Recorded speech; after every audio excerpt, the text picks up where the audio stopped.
ఇప్పుడు మనం చెప్పుకోబోతున్న క్షేత్రంతో కృతయుగం త్రేతాయుగాలకి కూడా సంబంధం ఉన్నది. ఈ క్షేత్రంలోని శివలింగం పంచభూత లింగాలలో ఒకటైన వాయులింగం. గ్రహదోషాలు మరియు సర్పదోషాల నుండి విముక్తి కొరకు ఈ క్షేత్రంలో నిరంతరం పూజలు చేయబడుతూ ఉంటాయి. ఈ క్షేత్రం దేశంలోని అతిపెద్ద ఆలయాలలో ఒకటిగా ఖ్యాతిని కలిగి ఉన్నది. ఈ దేవాలయంలో అయ్యవారి కన్నా ముందుగా అమ్మవారికి పూజలు నిర్వహించబడతాయి. అంతేగాక ఈ క్షేత్రంలోని భగవంతుడు తన భక్తుల యొక్క పేర్లని తన యొక్క క్షేత్రం పేరుగా స్థిరపరచడం జరిగింది. ఆ క్షేత్రమే శ్రీకాళహస్తి క్షేత్రం. ఈ శ్రీకాళహస్తిని దక్షిణ కాశీగా, దక్షిణ కైలాసంగా భావిస్తారు. పంచభూత లింగాలుగా చెప్పుకునే 5 క్షేత్రాలలో శ్రీకాళహస్తి క్షేత్రం కూడా ఒకటి. ఈ లోకంలోని పంచభూతాలకు ప్రతీకలుగా పంచభూత లింగాలు వెలిశాయి. వీటిలో ఒకటి చిత్తూరు జిల్లా శ్రీకాళహస్తిలో ఉన్న వాయులింగం అవ్వగా, ఆకాశలింగం, పృథ్వీలింగం, తేజోలింగం, జలలింగం అనే 4 తమిళనాడులో ఉన్నాయి. ఈ క్షేత్రంతో ఎన్నో గాథలు ముడిపడి ఉన్నాయి. అందులో ఒకటి తన కళ్ళను తీసి ఆ మహాశివునికి అమర్చిన భక్త కన్నప్ప కథ కూడా ఒకటి.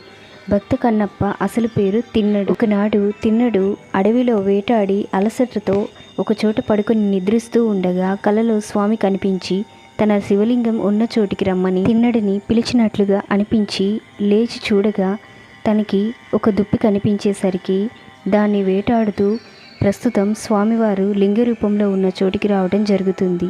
అక్కడ తనకి కలలో కనిపించిన శివలింగం ఉండటంతో ఆశ్చర్యపడిన తిన్నడు స్వామివారికి తనపై దయ కలిగిందనుకొని ఆ రోజు నుండి తనకు తెలిసిన విధానంలో నీరు తెచ్చి స్వామిని అభిషేకించి తను వేటాడి తెచ్చిన మాంసాన్ని స్వామివారికి నైవేద్యంగా సమర్పించి బిల్వపత్రాలతో స్వామిని పూజిస్తూ ఉండేవాడు. అయితే ఆ శివలింగానికి కొద్ది దూరంలో ఉన్న పూజారికి ఇదంతా నచ్చేది కాదు. దానితో ఆయన గుడికి వచ్చి తిన్నడు పెట్టిన వాటన్నింటినీ తీసేసి ఆయన పద్ధతిలో ఆయన స్వామివారిని పూజించేవాడు. తిన్నడు వచ్చి మరలా వాటన్నింటినీ తీసేసి తన పద్ధతిలో తను పూజించేవాడు. ఇలా క్రమంగా జరుగుతూ ఉండటంతో విసిగిపోయిన పూజారి మహాశివునితో ఇక్కడ జరుగుతున్నదంతా చూస్తూ ఇలా బ్రతకడం కంటే మరణించడం మంచిది అని తనలను శివలింగానికి కొట్టుకొని చనిపోవాలని ప్రయత్నించగా స్వామివారు ప్రత్యక్షమయ్యి తొందరపడకు, ఇటు వచ్చి ఈ చాటున నిల్చొని జరగబోయేది చూడు అని తనతో చెప్పగా పూజారి శివలింగం చాటున వెళ్ళి నిల్చుంటాడు. అప్పుడే అక్కడికి వచ్చిన తిన్నడు తన విధానంలో పూజ చేసి శివలింగానికి నమస్కరించి స్వామివారిని చూడగా శివలింగానికి ఉన్న ఒక కంటి నుండి రక్తం కారుతూ ఉంటుంది. దాన్ని చూసిన తిన్నడు అడవిలోని ఆకులను తెచ్చి ఒక రాతిపై నూరి శివలింగానికి కట్టుకడతాడు. అయినప్పటికీ రక్తం కారుతూ ఉండటంతో తన కళ్ళలో ఒకదానిని తీసి శివలింగానికి అమర్చుతాడు. ఆ రక్తం కారుతున్న చోట మామూలుగా అయ్యి వెంటనే మరో కంటి నుండి శివలింగానికి రక్తం కారడం మొదలవుతుంది. దీన్ని చూసిన తిన్నడు తన రెండో కంటిని కూడా కిలించి శివలింగానికి అమర్చడానికి ప్రయత్నించగా ఆ లోపునే శివుడు అక్కడ ప్రత్యక్షమయ్యి తిన్నడిని వారించి తన అసమానమైన అమాయకపు భక్తికి మెచ్చి కంటిని తీసి ఇచ్చినందుకు గాను కన్నప్పగా నీవు కీర్తించబడతావు అని తిన్నడితో చెప్పి తనని తనలో ఐక్యం చేసుకుంటాడు. ఈ క్షేత్రంలోని మరో గాథను చూసినట్లయితే కృతయుగంలో ఒక సాలిపురుగు తన శరీరం నుండి వచ్చే సన్నని దారంతో శివుడికి అనేక రకాలుగా గుడిని గోపురాలను కట్టి పూజిస్తూ ఉండేది.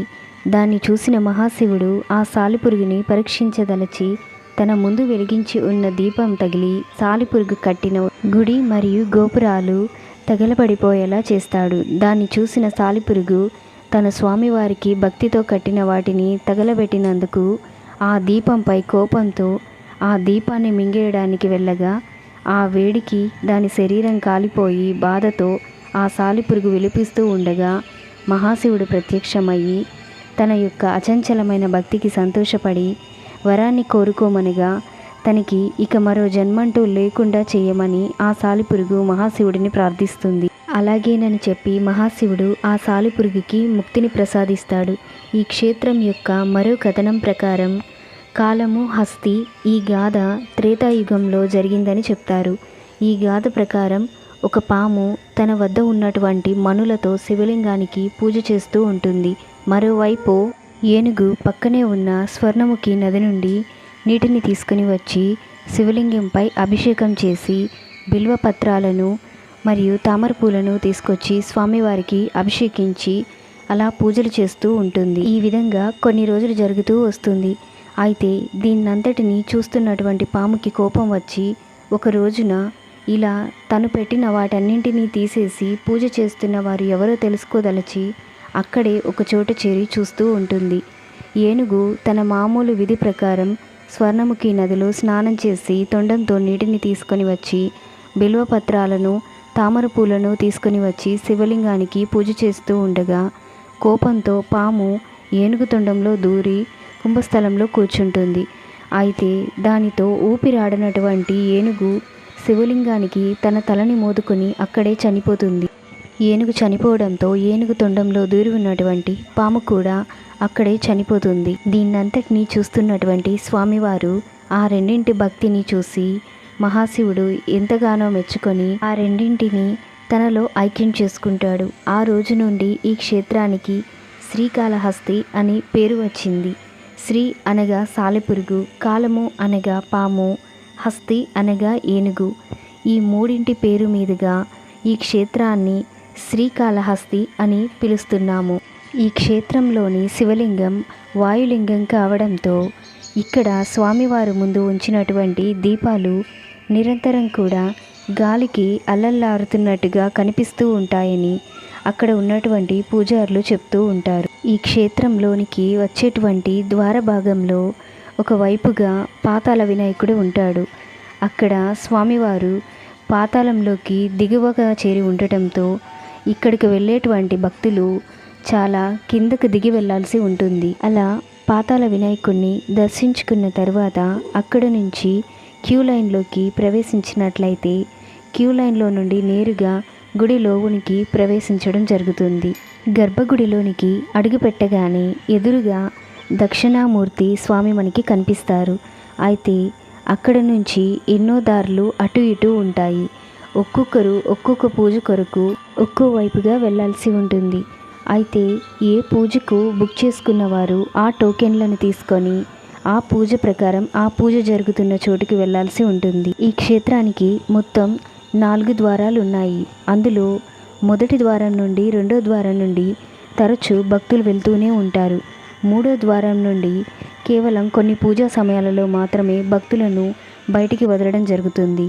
ఇక 4వ ద్వారం నుంచి తరచూ భక్తులు వాళ్ళు తీసుకొచ్చినటువంటి వెహికల్స్ కూడా అక్కడ నిలపడానికి సౌకర్యం ఉంటుంది.